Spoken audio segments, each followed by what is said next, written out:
নিজের প্রতিষ্ঠিত বিশেষ আদালতে বিচার হবে বাংলাদেশের সদ্য ক্ষমতাচ্যুত পলাতক নিকৃষ্টতম স্বৈরাচার সাবেক প্রধানমন্ত্রী শেখ হাসিনা 2009 সালে ক্ষমতায় আসার পর যুদ্ধাপরাধীদের বিচারের জন্য আন্তর্জাতিক অপরাধ ট্রাইব্যুনাল নামে এই বিশেষ আদালত প্রতিষ্ঠা করা হয়েছিল।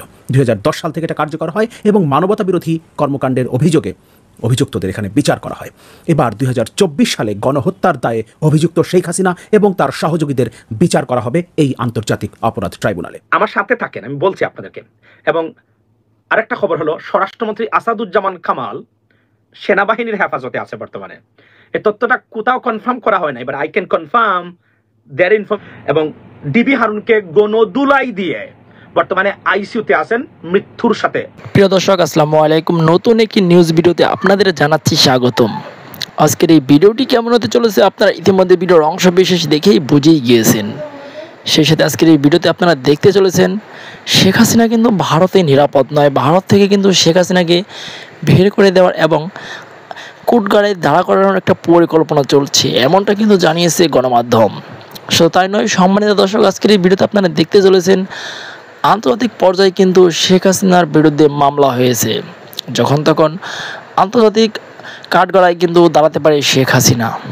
শুধু তাই নয়, শেখ হাসিনার কিন্তু ফাঁসিও হতে পারে, এমনটা জানিয়েছে কিন্তু গণমাধ্যম। সেই সাথে সাথে ডিবি হারুনের কিন্তু ভয়াবহ অবস্থা খারাপ। প্রিয় দর্শক বন্ধুরা, আজকের এই ভিডিওটি স্কিপ করবেন না, সম্পূর্ণ দেখবেন, আশা করি সব কিছু বুঝতে পারবেন। সেই সাথে যে ভিডিওর অংশ বেশি দেখে ভিডিওগুলো শুরু করেছিলাম, সেই ভিডিওগুলো আপনারা বিস্তারিতর মাধ্যমে একের পর এক দেখতে পারবেন। তার জন্য ভিডিওটি স্কিপ করবেন না, সম্পূর্ণ দেখবেন। চলুন বেশি কথা না বলে আমরা বিস্তারিত ভিডিওতে চলে যাই। তার আগে যারা এখন চ্যানেল সাবস্ক্রাইব করে রাখেন, এই চ্যানেল সাবস্ক্রাইব করে দিয়ে পাশে থাকা বেল আইকনটি বাজিয়ে রাখুন। ইতিমধ্যে যারা সাবস্ক্রাইব করে দিয়েছেন সকলকে জানাচ্ছি অসংখ্য ধন্যবাদ। চলুন এই ভিডিওতে একটি লাইক দিয়ে আমরা ধারাবাহিকভাবে সেই বিস্তারিত ভিডিওগুলো একের পর এক দেখে নেই। প্রতিষ্ঠিত বিশেষ আদালতে বিচার হবে বাংলাদেশের সদ্য ক্ষমতাচ্যুত পলাতক নিকৃষ্টতম স্বৈরাচার সাবেক প্রধানমন্ত্রী শেখ হাসিনা 2009 সালে ক্ষমতায় আসার পর যুদ্ধাপরাধীদের বিচারের জন্য আন্তর্জাতিক অপরাধ ট্রাইব্যুনাল নামে এই বিশেষ আদালত প্রতিষ্ঠা করা হয়েছিল। 2010 সাল থেকে এটা কার্যকর হয় এবং মানবতা বিরোধী কর্মকাণ্ডের অভিযোগে অভিযুক্তদের এখানে বিচার করা হয়। এবার 2024 সালে গণহত্যার দায়ে অভিযুক্ত শেখ হাসিনা এবং তার সহযোগীদের বিচার করা হবে এই আন্তর্জাতিক অপরাধ ট্রাইব্যুনালে। নিজের প্রতিষ্ঠিত বিশেষ আদালতেই শেখ হাসিনা বিচারের মুখোমুখি হবেন, এটা নিশ্চিত করেছেন অন্তর্বর্তীকালীন সরকারের আইন উপদেষ্টা অধ্যাপক আসিফ নজরুল। ক্ষমতাচ্যুত হবার পর থেকে এখন পর্যন্ত শেখ হাসিনার বিরুদ্ধে 3টা হত্যা মামলা এবং 1টা অপহরণ মামলা হয়েছে। আন্তর্জাতিক অপরাধ ট্রাইব্যুনালের তদন্ত সংস্থায় একটা মামলার জন্য আবেদন করা হয়েছে, যেখানে আওয়ামী লীগ এবং শেখ হাসিনার বিরুদ্ধে গণহত্যার অভিযোগ আনা হয়েছে। এখন সরকার যদি শেখ হাসিনাকে দেশে ফিরিয়ে এনে বিচার করতে চায়, সেক্ষেত্রে বিচার কার্য চলাকালীন অবস্থায় এবং সাজা ঘোষণার পর শেখ হাসিনাকে কোনো একটা কারাগারে রাখতে হবে।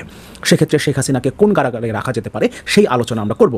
তার আগে আসিফ নজরুল আমাদেরকে যেটা জানিয়েছেন শেখ হাসিনার বিচার কিভাবে হবে, কোন আদালতে হবে সেই ব্যাপার, এবং আন্তর্জাতিক অপরাধ ট্রাইব্যুনালে শেখ হাসিনা এবং আওয়ামী লীগের বিরুদ্ধে যে মামলার আবেদন হয়েছে গণহত্যার অভিযোগে, এই দুটো বিষয় আমরা একটু দেখে নেই। অন্তর্বর্তীকালীন সরকারের আইন উপদেষ্টা অধ্যাপক আসিফ নজরুল বলছেন শেখ হাসিনার বিচার হতে পারে আন্তর্জাতিক অপরাধ ট্রাইব্যুনালে।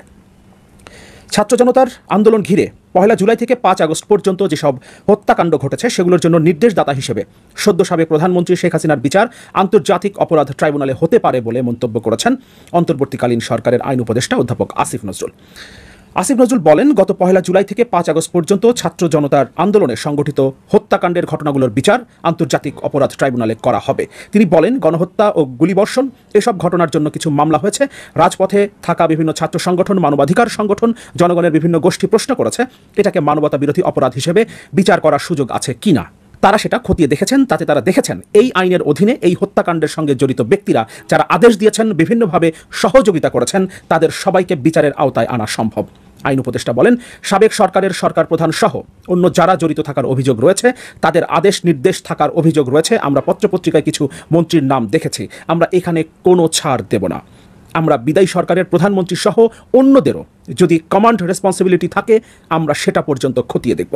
1971 সালে বাংলাদেশের স্বাধীনতার বিপক্ষে অবস্থান নিয়ে মানবতা বিরোধী অপরাধে জড়িত ব্যক্তিদের 2010 সালে এই আন্তর্জাতিক অপরাধ ট্রাইব্যুনালে বিচার করা হয়েছিল এবং শেখ হাসিনা নিজে এই বিশেষ ট্রাইব্যুনাল প্রতিষ্ঠা করেছিলেন 2009 সালে ক্ষমতায় আসার সাথে সাথেই।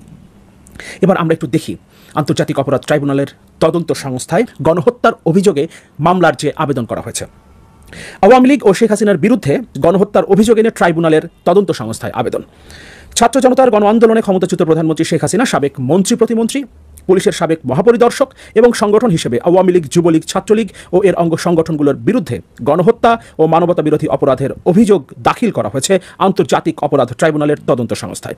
বৈষম্য বিরোধী ছাত্র আন্দোলনে নিহত আরিফ আহমেদ সিয়ামের বাবা মোহাম্মদ বুলবুল কবিরের পক্ষে সুপ্রিম কোর্টের আইনজীবী গাজী MH তামিম আজ বুধবার আবেদনটি করেছেন। আবেদনে অভিযোগটি কমপ্লেন্ট রেজিস্টারভুক্ত করে আন্তর্জাতিক অপরাধ ট্রাইব্যুনাল আইনের বিধান অনুযায়ী আসামিদের বিরুদ্ধে তদন্ত করে আইনানুগ ব্যবস্থা নেওয়ার কথা বলা হয়েছে। জানতে চাইলে তদন্ত সংস্থার উপপরিচালক আতাউর রহমান প্রথম আলোকে জানিয়েছেন, অভিযোগটি গ্রহণ করা হয়েছে, কার্যক্রম শুরু করা হয়েছে, অভিযোগ তদন্ত করা হবে। তার মানে ইতোমধ্যেই অভিযোগটি আমলে নিয়ে তদন্ত কার্যক্রম শুরু হয়েছে।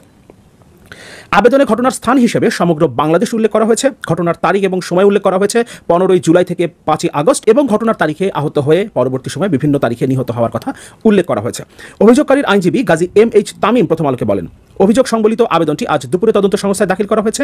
আইনি প্রক্রিয়ায় তদন্ত সংস্থা এখন অভিযোগের তদন্ত করে ট্রাইব্যুনালের চিফ প্রসিকিউটরের কাছে জমা দেবেন। চিফ প্রসিকিউটর আনুষ্ঠানিক অভিযোগ আকারে তা ট্রাইব্যুনালে দাখিল করবেন। এর আগে তদন্ত চলাকালে তদন্ত কর্মকর্তা চিফ প্রসিকিউটরের মাধ্যমে আসামিদের গ্রেফতারি পরোয়ানার জন্য ট্রাইব্যুনালে আবেদন করতে পারেন। তখনই এটি ট্রাইব্যুনালের মামলা হিসেবে লিপিবদ্ধ হবে যাদের বিরুদ্ধে অভিযোগ করা হয়েছে। আবেদনে আসামি হিসেবে সাবেক প্রধানমন্ত্রী ও আওয়ামী লীগ সভানেত্রী শেখ হাসিনা, সাবেক সেতুমন্ত্রী ও আওয়ামী লীগের সাধারণ সম্পাদক ওবায়দুল কাদের, সাবেক স্বরাষ্ট্রমন্ত্রী আসাদুজ্জামান খান কামাল, সাবেক ডাক ও টেলিযোগাযোগ প্রতিমন্ত্রী জুনায়েদ আহমেদ পলক, সাবেক তথ্য ও সম্প্রচার প্রতিমন্ত্রী মোহাম্মদ আলী আরাফাত এবং তৎকালীন সরকারের কিছু মন্ত্রী, প্রতিমন্ত্রী ও সংসদ সদস্য, পুলিশের সাবেক মহাপরিদর্শক চৌধুরী আব্দুল আল মামুন, ঢাকা মহানগর ডিবির সাবেক প্রধান হারুনা রশিদ, ঢাকা মহানগর পুলিশের সাবেক কমিশনার হাবিবুর রহমান ও কিছু অসাধু পুলিশ কর্মকর্তা ও সদস্য, র্যাবের সাবেক মহাপরিচালক মোহাম্মদ হারুনা রশিদ ও কিছু অসাধু র্যাব কর্মকর্তা সদস্য সহ অজ্ঞাতনামা অস্ত্রধারী আওয়ামী লীগ, ছাত্রলীগ ও যুবলীগের নেতাকর্মী এবং সংগঠন হিসেবে আওয়ামী লীগ, যুবলীগ, ছাত্রলীগ ও এর অঙ্গ সংগঠনগুলোর কথা উল্লেখ করা হয়েছে। আবেদনে অপরাধের ধরনের বিষয়ে বলা হয়েছে 1 থেকে 9 নম্বর আসামির নির্দেশে ও পরিকল্পনায় 1 থেকে 9 নম্বর আসামির নির্দেশ ও পরিকল্পনায় অন্য আসামিরা দেশি ও আগ্নেয়াস্ত্র দিয়ে নির্বিচার গুলি করে বৈষম্য বিরোধী ছাত্র আন্দোলনকারী সাধারণ নিরস্ত্র ছাত্র জনতাকে হত্যা করে তাদের সমূল বা আংশিক নির্মূল করার উদ্দেশ্যে গণহত্যা ও মানবতা বিরোধী অপরাধ সংগঠনের মতো অপরাধ করেছে। তার মানে ইতোমধ্যেই এই মামলার তদন্ত কার্যক্রম শুরু হয়েছে আন্তর্জাতিক অপরাধ ট্রাইব্যুনালের তদন্ত সংস্থায়। এই ট্রাইব্যুনাল 2009 সালে শেখ হাসিনা নিজেই প্রতিষ্ঠা করেছিলেন যুদ্ধাপরাধীদের বিচারের লক্ষ্যে, যেখানে মানবতা বিরোধী অপরাধে জড়িতদের বিচার করা হয়েছিল। এবার শেখ হাসিনা নিজেই মানবতা বিরোধী অপরাধের জন্য অভিযুক্ত। ইনফ্যাক্ট 2009 সালের পর থেকে পুরো 15 বছর তিনি যা করেছেন প্রত্যেকটাই মানবতা বিরোধী অপরাধ। জনগণের সকল অধিকার, মৌলিক অধিকার, নাগরিক অধিকার, সব ধরনের অধিকার কেড়ে নিয়ে সব কিছুকে দলীয়করণ করে দেশের সকল ব্যবস্থা, ইনফ্যাক্ট বিচার ব্যবস্থা পর্যন্ত ধ্বংস করে, দেশের সবগুলো সাংবিধানিক প্রতিষ্ঠানকে ধ্বংস করে, রাষ্ট্রের পুরো কাঠামোটাকে ধ্বংস করে দিয়ে তিনি জোর করে ক্ষমতায় টিকে থাকতে চেয়েছেন। এবং শেষ পর্যন্ত ক্ষমতায় টিকে থাকতে তিনি নির্বিচারে সাধারণ মানুষ এবং ছাত্রদের বুকে গুলি চালিয়ে শত শত 400 থেকে 500 জন সাধারণ মানুষকে মাত্র কটা দিনের মধ্যে, মাত্র 20 দিনের মধ্যে মেরে ফেলেছেন। এটাকে স্রেফ গণহত্যাই বলা যায় এবং এই গণহত্যার দায়ে শেখ হাসিনার বিচার হতে হবে এবং তাকে দেশে ফিরিয়ে এনে যথাযথভাবে বিচার করে তার সাজা নিশ্চিত করতে হবে। এই উদাহরণটা তৈরি করতে হবে যাতে ভবিষ্যতে আর কেউ শেখ হাসিনার মতো এরকম দানবে পরিণত না হতে পারে, এরকম একটা দানবে পরিণত হতে না পারে। শেষ করার আগে শুরুতে যেটা বলছিলাম, শেখ হাসিনাকে যদি দেশে ফিরিয়ে এনে বিচারের ব্যবস্থা করা হয় তাহলে বিচার কার্য চলাকালীন অবস্থায় এবং সাজা হবার পর তাকে কোথায় রাখা হবে, কোন জেলে রাখা হবে, এক্ষেত্রে কোনো সিদ্ধান্তের বিষয় জানি না, তবে আমার একটা প্রস্তাবনা আছে। আমরা নিশ্চয়ই আয়নাঘর। শেখ হাসিনা কেমন আছেন? তিনি কি ভালো আছেন এবং তিনি কি ভালো থাকবেন? তার ভবিষ্যৎ কি? এই বিষয়গুলো নিয়ে আমাদেরকে চিন্তা করতে হবে। শুধু আওয়ামী লীগের লোকজন নয়, বিএনপির লোকদেরও চিন্তা করতে হবে। এর কারণ হলো আমাদের যে বৃহৎ প্রতিবেশী রাষ্ট্র, ঘুরে ফিরে তাদের সঙ্গে আমাদের একটা সম্পর্ক রাখতে হবে। প্রয়োজনে ভারতে যেতে হবে, ভারতের লোকজনও আমাদের নিকট আসবে। এবং শেখ হাসিনার জমানাতে যে প্রোটোকলগুলো ভারতের সঙ্গে স্বাক্ষর হয়েছে, এই প্রোটোকলগুলো, এই চুক্তিগুলো, এই বিনিয়োগগুলো, এইগুলোর ভবিষ্যৎ কি এবং এইগুলো নিয়ে বর্তমান যে সরকার তাদের যে চিন্তা চেতনা এবং সিদ্ধান্তের উপর ভারত বাংলাদেশের ভবিষ্যৎ সম্পর্ক, ভবিষ্যৎ সীমানা নির্ভর করছে। ফলে আমরা একটা মারাত্মক ডেঞ্জার জোনে আছি। এক। দ্বিতীয়ত, ভারত শেখ হাসিনাকে আশ্রয় দিয়েছে কিনা, দেবে কিনা? যদি ভারত আশ্রয় দেয় তাহলে পরিণতি কি হতে পারে? আমি অনেকবার বলেছি যে শেখ হাসিনাকে ব্যবহার করা হচ্ছে এবং শেখ হাসিনা ব্যবহৃত হচ্ছেন এবং ভারতের সঙ্গে তার যে ধরনের সম্পর্ক রাখা দরকার তিনি ঠিক সেই সম্পর্কটি রাখতে পারেননি। তিনি বারবার ভারত দ্বারা অপমানিত হয়েছেন। অপমানিত হয়ে তিনি ঘুরে দাঁড়াতে চেষ্টা করেননি। তিনি যদি ঠিক 2015 সন থেকে চীনের সঙ্গে একটা ঐতিহাসিক সম্পর্ক স্থাপন করে ফেলতে পারতেন, তাহলে আজকের এই যে পরিণতি এটি তাকে ভোগ করতে হতো না। চীন যেভাবে ওন করে, যেমন দেখুন চীন শ্রীলঙ্কাকে ওন করছে, ফলে রাজাপাকসে পরিবার আবার রাজনীতিতে ফিরে এসেছে এবং সামনে যে প্রেসিডেন্ট নির্বাচন হবে সেখানে সেই রাজাপাকসে পরিবার আবার নতুন করে পুনর্বাসিত হতে যাচ্ছে। তারা পালিয়ে গেছে বটে, কিন্তু ক্ষমতাটা রাজাপাকসের যে দল তাদের হাতেই ছিল।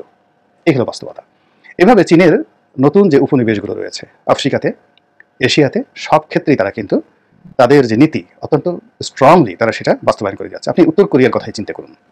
উত্তর কোরিয়াকে কিন্তু চীনই বাঁচিয়ে রেখেছে। সারা দুনিয়া চেষ্টা করেও উত্তর কোরিয়া একটা পশম ছিঁড়তে পারছে না। রাশিয়ার সঙ্গে চীনের যে সম্পর্ক, আবার এখন এই সময়টিতে সৌদি আরব যেভাবে মার্কিন যুক্তরাষ্ট্রকে উঠাচ্ছে বসাচ্ছে, তার পিছনে চীনের একটা মদত রয়েছে। একইভাবে ইরানের সঙ্গে চীনের যে সম্পর্ক, এই বিষয়গুলো শেখ হাসিনা বিশ্লেষণ করতে পারেননি, সিদ্ধান্ত নিতে পারেননি। আর সিদ্ধান্ত নিতে না পারার কারণে এইবার ক্ষমতায় এসে তিনি যখন চীনে গেলেন এবং সেখান থেকে তিনি অপমানিত, লাঞ্ছিত হয়ে শূন্য হাতে বাংলাদেশে ফিরে আসলেন এবং ফিরে আসার পর যে সংবাদ সম্মেলন করলেন সেখান থেকেই তার পতন শুরু হয়ে গেল। আল্লাহ রাব্বুল আলামিন কিন্তু তাকে ইঙ্গিত দিয়েছিলেন যে তোমার পতন সন্নিকটে। এটা তিনি বেজিংয়ে বসে অনুধাবন করতে পারেননি। এবং তার আগে যখন একটার পর একটা বেনজির কাণ্ড ঘটলো, ছাগল কাণ্ড ঘটলো, আসাদ কাণ্ড ঘটলো, এটাও কিন্তু তার জন্য একটা ইঙ্গিত ছিল। হোয়েন ব্যাড ডেজ কাম, খারাপ একটা সময় আসে, তার কিছু ইঙ্গিত আল্লাহ রাব্বুল আলামিন দিয়ে দেন। তো যা হোক, যেটা বলছিলাম সেটি হলো শেখ হাসিনা সেই জিনিসটি বুঝতে না পেরে তিনি একবার দিল্লিমুখী হয়েছেন, একবার আমেরিকার সাথে বন্ধুত্ব করার চেষ্টা করেছেন, লবি নিয়োগ করেছেন, আবার চীনের দিকে ঘোরাফেরার চেষ্টা করেছেন। আর এই দিকে তিনি যে চোরটা তৈরি করেছিলেন, বদমাশ তৈরি করে ফেলেছিলেন, সেই বদমাশগুলো বাংলাদেশ ব্যাংক থেকে শুরু করে দেশীয় অর্থনীতিকে বিভিন্নভাবে ছিদ্র করে পুরো একেবারে ঝাঁঝরা করে ফেলেছিল। ফলে গণভবনে তার যে অবস্থানটা আসলে শেষ মুহূর্তে জাহান্নাম হয়ে পড়েছিল শেষের কয়েক মাস, মানে বিশেষ করে এই ডামি নির্বাচনের পর গত 7 মাসে। তো যেটা বলছিলাম, এখন তিনি দিল্লিতে গিয়েছেন। এই দিল্লিতে যাওয়ার পেছনে অনেকগুলো কারণ আছে। তিনি বাংলাদেশ থেকে প্রথমে হেলিকপ্টারে করে কোথায় গিয়েছেন? ঢাকা এয়ারপোর্টে, না আগরতলাতে, না কলকাতাতে, না দিল্লিতে, এখনও অমীমাংসিত। খবর বেরোচ্ছে যে তিনি প্রথমে এমন একটি জায়গাতে গিয়েছেন হেলিকপ্টারে এবং সেখান থেকে তাকে বিমানে করে, প্লেনে করে তাকে দিল্লিতে নেওয়া হয়েছে। আবার দিল্লিতে নেওয়ার আগে দিল্লির কর্তৃপক্ষ যথেষ্ট সময় নিয়েছে তাকে তৃতীয় কোনো দেশে পাঠিয়ে দেওয়ার জন্য, এবং এখনো পর্যন্ত দিল্লি সেই চেষ্টা করে যাচ্ছে তাকে ইংল্যান্ডে বা অন্য কোনো দেশে পাঠানোর জন্য। কিন্তু আজকের এই দিনটি পর্যন্ত শেখ হাসিনার জন্য কোনো সুসংবাদ নেই যে তিনি তৃতীয় কোনো দেশে স্থায়ীভাবে থাকবেন বাকি জীবন পরিবার পরিজনকে নিয়ে। তারা তাকে রাজনৈতিক আশ্রয় দেবে, অথবা ভারত তাকে রাজনৈতিকভাবে আশ্রয় দেবে, প্রোটেকশন দেবে এবং তার চলাফেরার স্বাধীনতা এবং রাজনীতি করার স্বাধীনতা তাকে দেবে। যেভাবে ইংল্যান্ডে তারেক রহমান সাহেব আশ্রয় পেয়েছেন, ঠিক এরকম আশ্রয় ইংল্যান্ডে তো তিনি পাচ্ছেন না। ভারত তাকে এরকম সুযোগ দেবে যে তিনি ওখানে বসে স্কাইপিতে বাংলাদেশে বসে আওয়ামী লীগের লোকদের সাথে কথা বলবেন, এই সুযোগ তাকে ভারত দেবে। এটা বলতে গেলে অসম্ভব একটি বিষয়। কারণ কি? কারণটা হলো শেখ হাসিনার বিরুদ্ধে যে কাজগুলো ঠিক 2001 থেকে 2006 সনের বিএনপি সরকার করেছে, বা যে বিষয়গুলো ওই সময়টাতে যে অপরাধগুলো সংগঠিত হয়েছে, সেই অপরাধগুলো যেমন 10 ট্রাক অস্ত্র মামলা বলেন, 21 আগস্টের গ্রেনেড হামলা বলেন, এই বিষয়গুলো যদি তিনি আন্তর্জাতিক আদালতে নিয়ে যেতেন তাহলে তারেক রহমান সাহেবের ইংল্যান্ডে আশ্রয় পাওয়াটা কঠিন হয়ে যেত। তো তিনি যে ভুলগুলো করেছেন বা যে কাজগুলো করেননি, হয়তো তার হাতে ওইরকম বিএনপির বিরুদ্ধে তথ্য এবং উপাত্ত ছিল না বা এই চিন্তাও তার মাথায় আসেনি, কিন্তু তার অত্যাচার এবং তার জুলুমে 2009 থেকে এখন পর্যন্ত মানুষের যে মন এবং মস্তিষ্কে নিত্য নতুন তথ্য উপাত্ত এমনভাবে যুক্ত হয়েছে, ফলে শেখ হাসিনা রেজিমের যত বিষ বাষ্প রয়েছে, যেমন 75-এর 15 আগস্টের যে মহা দুর্যোগ, দুঃখজনক ঘটনা যারা ঘটিয়েছে, তারা খুব সহজ সরল কষায়ের মতো চিন্তা করেছে যে বঙ্গবন্ধু তার পরিবারকে যদি মেরে ফেলি, এই পরিবারের রক্ত যেখানে যেখানে আছে খুঁজে খুঁজে সব শেখ মারো, তাহলেই বাংলাদেশে আওয়ামী লীগের রাজনীতি শেষ হয়ে যাবে। কিন্তু এইবারে যারা আন্দোলনকারী তারা চিন্তা করেছে যে না, কাউকে শারীরিকভাবে মেরে তার আদর্শ নষ্ট করা যায় না, কাউকে জীবিত রেখে তার আদর্শের বিপরীতে অন্য একটি আদর্শ যদি তৈরি করা যায়, এবং সেটা কিভাবে করা যায়, তারা ইটালির ফ্যাসিজম এবং জার্মানির নাৎসিইজম বা নাৎসিবাদ, এই দুটো অত্যন্ত জনপ্রিয় রাজনৈতিক মতাদর্শ, যেটি ইটালিতে এতটা জনপ্রিয় হয়েছিল, জুলিয়াস সিজারও এতটা জনপ্রিয় হননি যেটা বেনিতো মুসোলিনি হয়েছিলেন এই ফ্যাসিবাদের কারণে। আবার হিটলারের যে নাৎসিবাদ, এই নাৎসিবাদটি দ্বিতীয় বিশ্বযুদ্ধের আগ পর্যন্ত সময়ে এতটা জনপ্রিয়তা পেয়েছিল যে আজকের জার্মানি, তার আগের যে ইতিহাস, এটাকে বলা হয়তো প্রুশিয়া। প্রুশিয়ার আগে এটি ছিল অস্ট্রো হাঙ্গেরিয়ান ডাইনেস্টি। কোনো যুগেই রাইন নদীর তীরের এই ভূখণ্ডটিতে কোনো রাজনৈতিক মতাদর্শ এত জনপ্রিয়তা পায়নি নাৎসিবাদের মতো করে। তো এই দুটো মতবাদকে চিরতরে আমেরিকা, যারা বিজয়ী শক্তি, তারা জ্ঞান দিয়ে, প্রজ্ঞা দিয়ে, বুদ্ধি দিয়ে, পরামর্শ দিয়ে ও পুরো সমাজে এতটা নিন্দিত ঘৃণিত করে ফেলেছে, ওই দুটো মতবাদ আর ওখানে পুনর্জাগরণ সম্ভব নয়। তবে ইটালির অবস্থা আমি জানি না, জার্মানিতে এখনো পর্যন্ত হিটলার সবচেয়ে জনপ্রিয় ব্যক্তিত্ব, এখনো পর্যন্ত। এই বাস্তব সত্যটি বুঝতে হবে।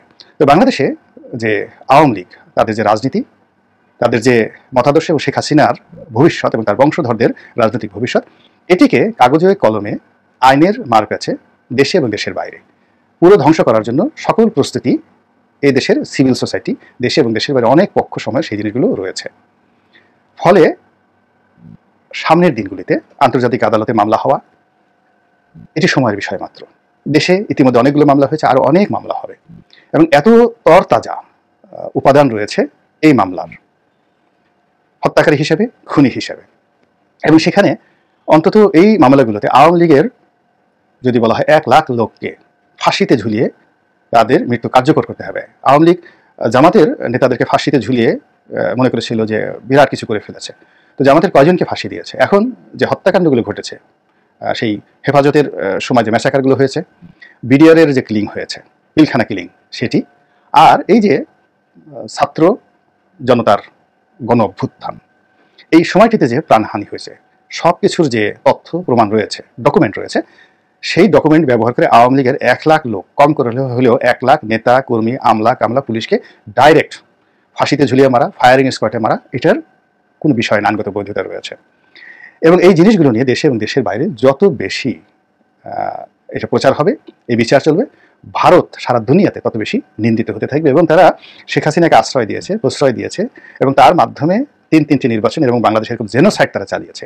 বিশ্ব রাজনীতিতে ভারত রীতিমতো এক ঘরে হয়ে যাবে এবং আমাদের এই ভূখণ্ডে রীতিমতো নিষিদ্ধ হয়ে পড়বে। এবং ভারতের থিঙ্ক ট্যাঙ্ক যারা রয়েছেন তারা এটা খুব ভালো করে জানেন। এবং ভারত যদি এই বিষয়টি নিয়ে বাড়াবাড়ি করে, তাদের এই 7 সিস্টারগুলো তাদের হাতছাড়া হয়ে যাবে উইদিন 1 থেকে 2 বছরের মধ্যে। অর্থাৎ এখানে যদি বর্তমান সরকার চীনের সহযোগিতা নেয়, তাহলে ভারতের 7 সিস্টার ছিন্ন বিচ্ছিন্ন হয়ে যাবে, কিচ্ছু করার থাকবে না তাদের। তো ভারত এই বিপদ কিভাবে বুঝতে পারে, এটা ভারতের এই সময়টিতে যারা থিঙ্ক ট্যাঙ্ক রয়েছেন তাদের কিছু আলাপ আলোচনা, সাক্ষাৎকার যদি আপনি দেখেন, খুব স্পষ্টত আপনি বুঝতে পারবেন what is going on their. তো সেই কারণে ভারত থেকে শেখ হাসিনাকে যত দ্রুত তারা বের করে দেওয়ার চেষ্টা করবে। কিন্তু সেটি যদি তারা না পারে, অর্থাৎ তাকে গ্রহণ করার যদি তারা না করতো, এটি ভারত নিন্দিত হতো সারা দুনিয়াতে।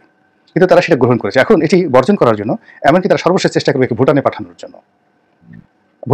জন্য, কিংবা তারা চেষ্টা করবে যে তাদের যে দ্বীপপুঞ্জগুলো রয়েছে, যেমন নেপোলিয়ন বোনাপার্টকে পুনর্বার করা হয়েছিল, তাকে পাঠানো হয়েছিল সেন্ট হেলেনা দ্বীপে, এরকম তাদের যে দ্বীপগুলো রয়েছে সেখানে শেখ হাসিনাকে পাঠানোর চেষ্টা করা হবে।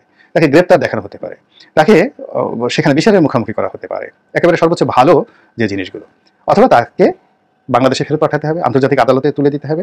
এই দুটোই ভারতের জন্য ভীষণ রকম অস্বস্তিকর এবং ভারতের অভ্যন্তরীণ রাজনীতিতেও বিভেদ, বিসংবাদ, এমনকি দাঙ্গা হাঙ্গামা লেগে যেতে পারে, হিন্দু মুসলিম দাঙ্গা লেগে যেতে পারে শেখ হাসিনাকে দিয়ে।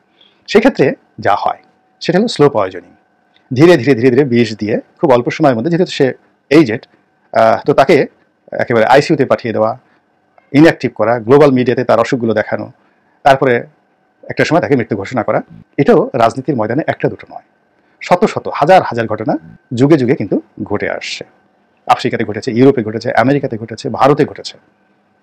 অনেক রাজনৈতিক ব্যক্তিত্বকে হত্যা করা যায়নি। শিবাজির বিরুদ্ধে প্রায় 20 বছর সম্রাট আওরঙ্গজেব যুদ্ধ করেছেন, কিন্তু তাকে গ্রেপ্তার করার পর তাকে মারা যায়নি। এর কারণ হলো তিনি তখন হিন্দু জনগোষ্ঠীর মধ্যে অবতার বা দেবতা হিসেবে প্রতিষ্ঠিত হয়ে গেছেন। তো আওরঙ্গজেব যদি তাকে মেরে ফেলতেন, সমস্ত ভারতবর্ষের স্থিতিশীলতা বিনষ্ট হয়ে যেত। ফলে তাকে জেলখানাতে রাখতে হয়েছে এবং সুযোগ বুঝে তিনি সেখান থেকে আবার পালিয়ে গেছেন। এরকম আরো অনেক ঘটনা। ইন্দিরা গান্ধী অনেকে মেরে ফেলতে চেয়েছিলেন তাদের নিজের দেশে, তিনি রাম জেঠমালানিকে মেরে ফেলতে চেয়েছিলেন, কিন্তু তিনি পারেননি, শি কুড নট, তিনি পারেননি। তো কাজেই এখন এই যে শেখ হাসিনার জীবন নিয়ে, তার বেঁচে থাকা নিয়ে ভারত রীতিমতো অসহায় হয়ে পড়েছে এবং সে এখানে কোনো রকম মানবিক রাজনৈতিক বা কোনো কূটকৌশল দেখানোর তার সময় নেই। এখন ভারতকে তার নিজের পিঠ বাঁচানোর জন্য লড়াই সংগ্রাম করতে হচ্ছে এবং সেক্ষেত্রে শেখ হাসিনা তাদের মাথার উপর একটা বোঝা হিসেবে রয়েছে। প্রিয় দেশবাসী, শুরু থেকে শেষ পর্যন্ত যারা এই ভিডিওটি দেখেছেন সকলকে জানাই অসংখ্য অসংখ্য ধন্যবাদ। যারা এরকম নিউজ ভিডিও পেতে পছন্দ করেন তারা অবশ্যই এই চ্যানেলটি সাবস্ক্রাইব করে পাশে থাকা বেল আইকনটি বাজিয়ে দিবেন। যারা এখন এই ভিডিওটি শেয়ার করেননি, এই ভিডিওটি দ্রুত শেয়ার করে সকলকে দেখার সুযোগ করে দিন। আজকের মতন এই পর্যন্ত, দেখা হচ্ছে পরবর্তী কোনো ভিডিও নিয়ে ইনশাল্লাহ।